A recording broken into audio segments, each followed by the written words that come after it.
Assalamualaikum warahmatullahi wabarakatuh. Bismillahirrahmanirrahim. Alhamdulillah. Alhamdulillahu rabbil alamin. Wa bihi nasta'in ala umur dunya waddin. Wassalatu wassalamu ala asyrafil anbiya wal mursalin.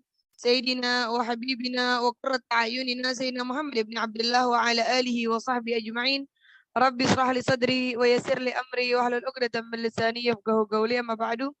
Alhamdulillah, segala puji syukur kepada Allah Subhanahu wa taala yang kembali mengumpulkan kita di tempat yang penuh keberkahan ini. Tak lupa salawat serta salam semoga Allah selalu haturkan kepada junjungan kita Nabi besar Muhammad sallallahu alaihi wasallam. Hadirat yang dirahmati Allah Subhanahu wa taala. Alhamdulillah, pada kesempatan kali ini kita telah membaca Qasidah Burdah. Tidak lain, harapan kita dengan pembacaan Qasidah Burdah ini mengangkat segenap penyakit-penyakit kita, baik penyakit zahir kita dan terutama penyakit batin kita. Amin, Allahumma amin.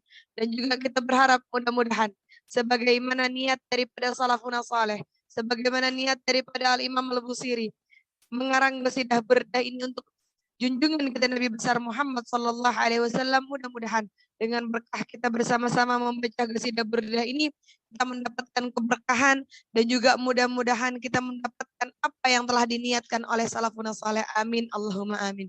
Hadirat yang dirahmati Allah Subhanahu wa taala, pada kesempatan kali ini kita bersama-sama berkumpul di sini baik yang online maupun yang offline, yang mana alhamdulillah mudah-mudahan keadaan kita akan semakin terus membaik dan juga mudah-mudahan kita bisa kumpul kembali seperti sebelumnya dan juga mudah-mudahan dengan keadaan kita terus membaik, mudah-mudahan menambah juga mudah-mudahan menambah kemanfaatan dari setiap kegiatan yang kita perbuat. Amin, Allahumma amin.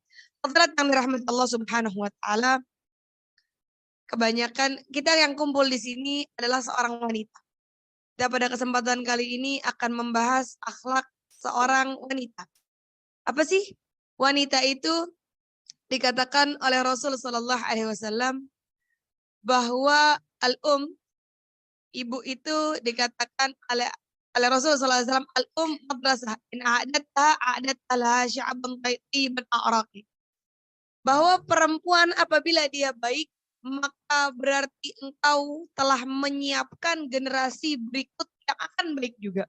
Kenapa? Karena seorang perempuan itu berpengaruh besar dalam kehidupan. Perempuan kayaknya lemah, hakikahnya sangatlah kuat. Kita tahu bahwa Nabi Allah Adam alaihissalam turun ke muka bumi ini karena sebab seorang perempuan. Ketika dirayu oleh syaitan, nggak mempan. Tapi ketika dirayu oleh istrinya, itu yang menyebabkan Nabi Allah Adam mencicipi sedikit daripada buah khuldi, yang akhirnya Nabi Allah Adam turun ke muka bumi. Walaupun memang Allah Subhanahu wa taala menciptakan Nabi Allah Adam bukan untuk di surga. Nabi Allah Adam Allah ciptakan memang untuk di dunia. Semua sebab akibat. Tapi karena sebab seorang perempuan, ketika dengan sebabnya Siti Hawa, maka Nabi Allah Adam memakan buah khuldi dan Nabi Allah Adam turun ke muka bumi ini. Hadirat yang dirahmati Allah Subhanahu wa taala, kita sebagai seorang perempuan berbangga karena Islam memuliakan perempuan. Sebelum datangnya Islam, perempuan tidak dimuliakan. Kita tahu bahwa sebelum datangnya Islam, orang-orang sebelum Islam mereka memandang perempuan hanya sebagai kebutuhan pelampiasan mereka saja, kebutuhan biologis mereka saja. Setelah itu maka akan dicampakkan. Tapi dengan datangnya Islam, Nabi kita Muhammad Sallallahu Alaihi Wasallam menerangkan bagaimana kemuliaan seorang perempuan. Perempuan itu sangat mulia. Bahkan dikatakan perempuan itu ibarat seorang ratu. Kita tahu ratu nggak mungkin kemana-mana sendiri. Ratu nggak mungkin bisa sembarangan orang yang melihatnya. Ratu dalam keadaan kemuliaan. Begitulah Islam memandang seorang perempuan. Maka mudah-mudahan kita menjadi ratu-ratu dalam rumah kita. Mudah-mudahan kita bisa menjadi ratu-ratu yang mana kelak akan dibanggakan oleh Nabi kita Muhammad Sallallahu Alaihi Wasallam. Amin, Allahumma amin. Karena kata Nabi kita Muhammad sallallahu alaihi wasallam bahwa dunia ini adalah perhiasan. Dunia mata wa khairal mata al-mar'atus salihah. Dunia ini semuanya cuma hiasan doang. Tapi sebaik-baiknya hiasan adalah al-mar'atus salihah. Adalah perempuan yang salehah. Maka mudah-mudahan kita termasuk daripada perempuan-perempuan yang salehah. Dan satu kebanggaan bagi kita, dalam Al-Quran tidak ada surat Ar-Rijal. Tapi ada surat An-Nisa. Ada surat bagi perempuan. Tapi perempuan yang dibanggakan dalam syariat Islam tadi adalah al-mar'atus salihah. Perempuan yang salehah. Perempuan seperti apa sih yang salehah itu? Ini yang insya Allah akan kita bahas pada kali ini. Bahwa perempuan salehah itu ketika Rasulullah SAW mengajukan pertanyaan kepada para sahabat-sahabatnya, sebaik-baiknya perempuan itu yang seperti apa? Maka pada saat itu sahabat-sahabat menjawab. Ada yang mengatakan perempuan yang menjalankan syariat, ada yang mengatakan bermacam-macam. Tapi Rasul nampak dari mimik muka beliau tidak mendapatkan jawaban yang puas. Pada saat itu Sayyidina Ali pulang dari majelis bersama dengan Rasul sallallahu alaihi wasallam dan seperti biasa Sayyidah Fatimah bertanya apa yang dibahas oleh Rasul sallallahu alaihi wasallam pada hari itu. Maka Sayyidina Ali menceritakan bahwa pada hari itu Rasul bertanya satu pertanyaan yang mana Rasul belum mendapatkan jawaban yang puas dari para sahabat. Sayyidah Fatimah bertanya, apa pertanyaan itu? Maka Sayyidina Ali pun bercerita, Rasul bertanya, sebaik-baik perempuan itu yang seperti apa? Lalu Sayyidah Fatimah meminta izin kepada suami beliau untuk pergi ke rumah Nabi kita Muhammad SAW dan ingin menjawab daripada pertanyaan yang belum terjawab pada saat itu. Maka Sayyidina Ali pun mengizinkan Sayyidah Fatimah untuk pergi ke rumah ayahanda beliau. Lalu Sayyidah Fatimah pergi kepada Nabi kita Muhammad SAW yang mana rumahnya nggak jauh ya. Padahal rumahnya hanya sekedar sebelahan tapi pakai izin. Subhanallah. Maka Sayyidah Fatimah pergi ke rumah ayahandanya dan mengatakan kepada ayahandanya bahwa ya Rasulullah, apakah benar pada hari ini engkau mengajukan satu pertanyaan dan bolehkah aku untuk menjawabnya? Maka kata Rasul sallallahu alaihi wasallam, silahkan wahai Fatimah untuk engkau menjawab pertanyaanku. Maka kata Sayyidah Fatimah, sebaik-baiknya perempuan adalah yang tidak dilihat oleh laki-laki dan tidak melihat kepada laki-laki. Hadirat yang dirahmati Allah Subhanahu wa taala. Dikatakan ketika Sayyidah Fatimah menjawab daripada pertanyaan Nabi kita Muhammad sallallahu alaihi wasallam, Nabi kita Muhammad sallallahu alaihi wasallam sangat bahagia dan mengecup kening Sayyidah Fatimah di antara kedua matanya dan mengatakan, ini fatwa Fatimiyah. Ini adalah sebaik-baiknya fatwa bagi perempuan dan inilah fatwa Fatimiyah. Sebaik-baik perempuan yang tidak dilihat laki-laki dan tidak melihat laki-laki. Di sini kenapa dikatakan yang tidak dilihat laki-laki? Karena kodratnya Allah Subhanahu wa taala menjadikan laki-laki suka melihat perempuan dan perempuan suka dilihat oleh laki-laki. Buktinya kalau kita dandan dilihatin kita senang. Dibilang cantik lebih senang lagi dan seterusnya. Tapi itu bukan al-mar'atus salihah. Itu bukan yang dikatakan perempuan yang salehah. Karena tadi fatwanya Sayyidah Fatimah, sebaik-baiknya perempuan adalah yang tidak melihat laki-laki dan tidak dilihat oleh laki-laki. Maka mudah-mudahan kita termasuk daripada perempuan-perempuan yang tidak dilihat oleh laki-laki dan tidak menampakkan diri kita untuk dilihat ataupun melihat kepada laki-laki. Hadirat yang dirahmati Allah Subhanahu wa taala, dan juga kita mesti berbangga bahwa yang mendapatkan salam dari Allah Subhanahu wa taala adalah seorang perempuan. Siapa? Yaitu Sayyidah Khadijatul Kubra.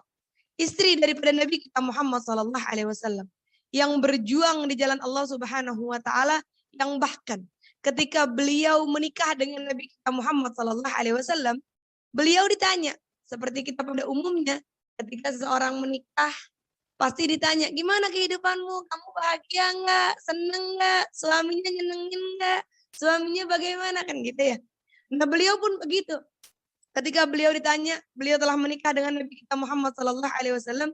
Beliau ditanya, gimana Muhammad? Apakah dia menyenangkanmu? Apakah engkau senang dengan dia? Apakah dia membahagiakanmu dan seterusnya? Lalu beliau mengatakan, apa jawaban beliau?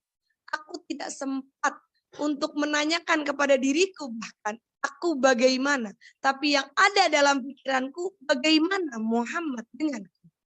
Allahumma salli wa sallim wa barik alaihi. Inilah wanita yang bahkan sampai mendapatkan salam dari Allah Subhanahu wa taala, dan ketika malaikat Jibril menyampaikan salam ini kepada Nabi kita Muhammad sallallahu alaihi wasallam, Jibril pun ikut mengirimkan salam kepada Sayyidah Khadijah radhiyallahu anha. Inilah wanita-wanita yang salehah.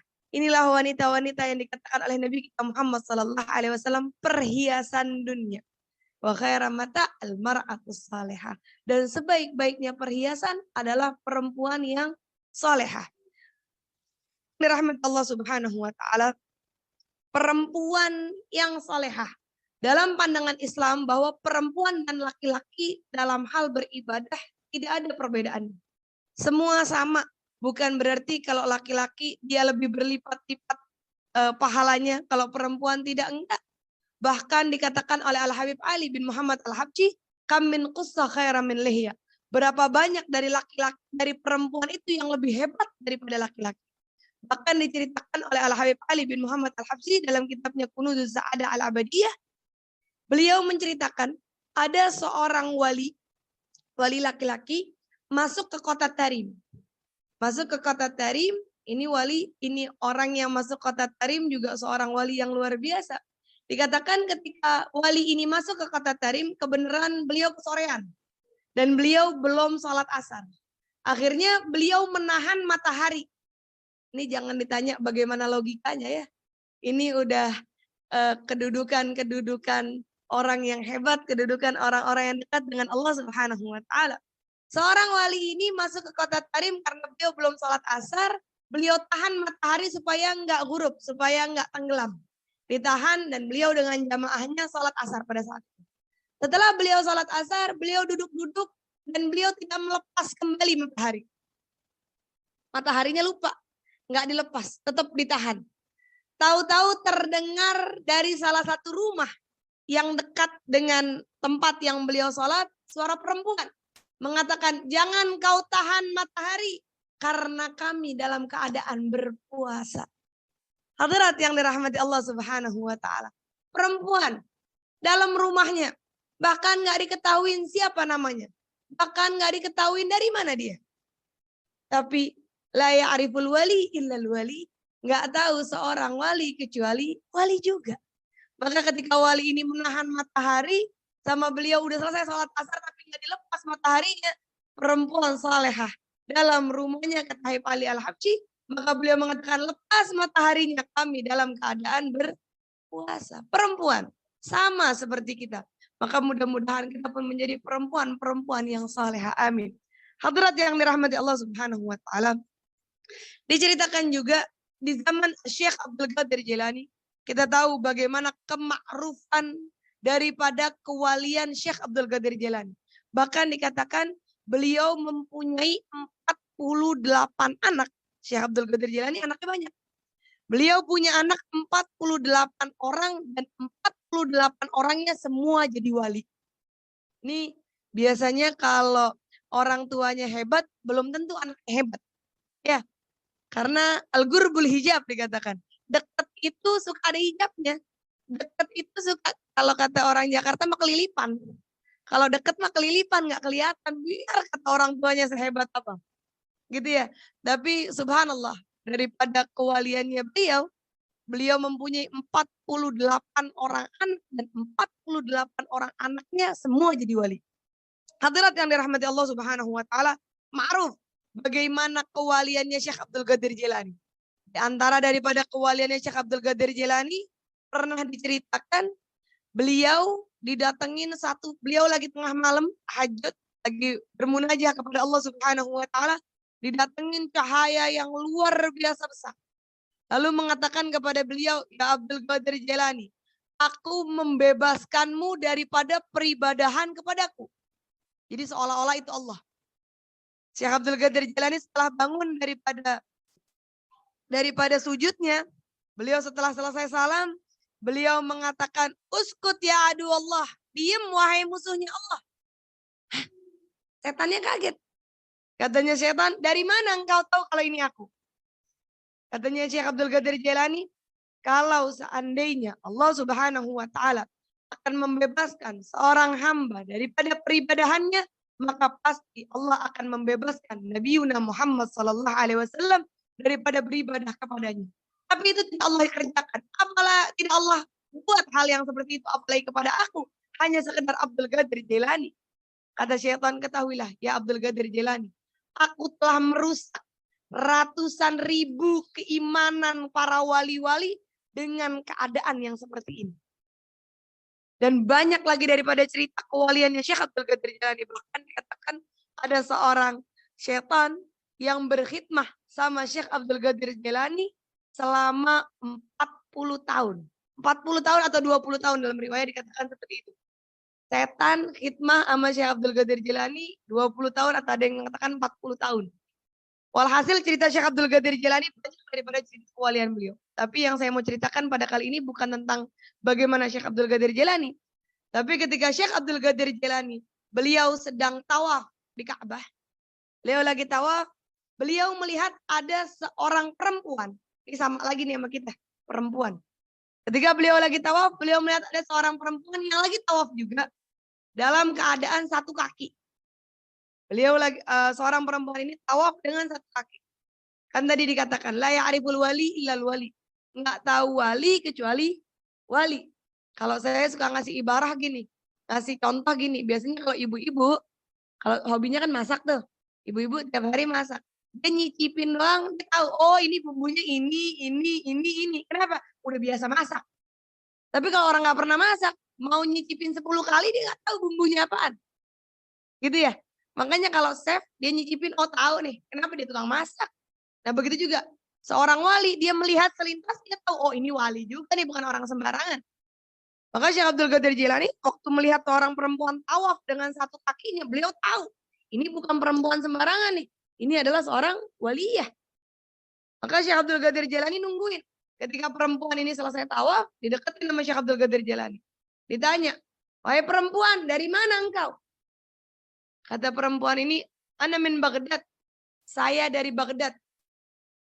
Tanya lagi sama Syekh Abdul Qadir Jailani, di mana kakimu yang sebelah? Bukan pincang karena. Kalau orang pincang biasa ya. Di mana kakimu yang sebelah? Katanya perempuan ini, aku tadi lagi nidurin anakku di pangkuanku. Lalu aku merasa rindu untuk tawaf ke Baitullah. Lepas, aku takut membangunkan anakku. Aku lepas kakiku dan aku kirimkan diriku untuk bertawaf ke Baitullah. Oh, ini kan menunjukin bahwa beliau bukan orang sembarangan. Tadilah ya ariful wali illah wali. Lalu Syekh Abdul Qadir Jailani bilang, kan dia nunjukin, ini perempuan ini nunjukin kewaliahannya. Kata Syekh Abdul Qadir Jailani, qaddurtul arsy kullaha. Aku nih, kata Syekh Abdul Qadir Jailani, udah keliling arsy, tapi nggak dapat nama kamu. Perempuan ini jawabnya apa, Bu? Perempuan ini mengatakan, ismi fauqal arsy. Nama saya ada di atasnya arsy. Menunjukkan apa? Bahwa kewalian beliau lebih tinggi daripada Syekh Abdul Qadir Jailani. Nggak diketahui namanya sampai sekarang. Nggak tahu beliau siapa. Sama kayak kita, masih ngurusin anak. Buktinya mangkuk anak. Kan gitu. Tapi tidak menjadikan, bukan berarti dengan kerepotan kita. Bukan berarti dengan aktivitas kita keseharian, berarti menjadikan kita keterbelakangan. Bukan menjadikan kita dalam ibadah juga nggak bisa menjadi waliyah, enggak. Tapi di sini justru dengan keadaan kita yang sekarang, mungkin dengan kesibukan kita, dengan aktivitas kita masih bisa untuk mengejar para laki-laki, untuk menjadikan kita, mudah-mudahan Allah menjadikan kita kekasih-kekasihnya. Amin.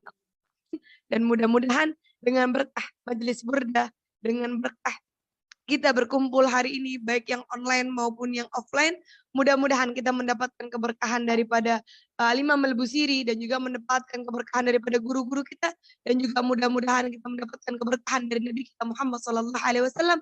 Mudah-mudahan kita mendapatkan keberkahan dari putri beliau Sayyidah Fatimah Az-Zahra, dari istri-istri beliau Sayyidah Khadijatul Kubra, Sayyidah Aisyah Ridha, dan segenap para istri-istri beliau, dan mudah-mudahan kita bisa menjadi al-mar'atus salihah. Amin. Allahumma amin.